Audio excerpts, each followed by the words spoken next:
एक पेड़ था जिसकी दो शाखाएं थीं। एक शाखा पर एक पक्षी का परिवार रहता था और दूसरी शाखा पर एक अन्य पक्षी का परिवार। पेड़ ने दोनों परिवारों को आश्रय दिया और वे दोनों पेड़ की छाया में सुखी जीवन बिता रहे थे। एक दिन पहली शाखा के पक्षी ने पेड़ से कहा, पेड़, तुम मुझे छोड़ दो और दूसरे पक्षी को निकाल दो। पेड़ ने कहा, मैंने तुम्हें आश्रय दिया है और अब मैं दूसरे पक्षी को भी आश्रय दे रहा हूं। मैं किसी को नहीं छोड़ सकता। पक्षी ने कहा, लेकिन मैंने तुम्हारे साथ इतने साल बिताए हैं, तुम्हारी छाया में रहकर सुखी जीवन बिताया है, तुम मुझे प्राथमिकता दो।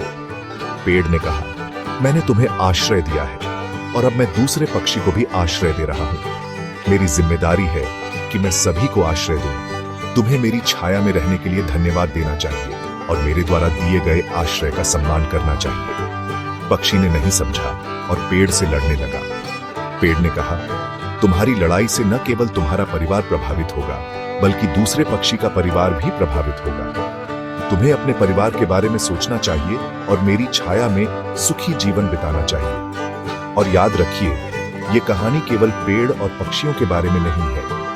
हमें भी अपने आसपास के लोगों के साथ मिलजुल कर रहना चाहिए और जो हमें मिला है उसका सम्मान करना चाहिए। क्रेडिट्स, कहानी और नैतिक शिक्षा @ रेका बिशाबी।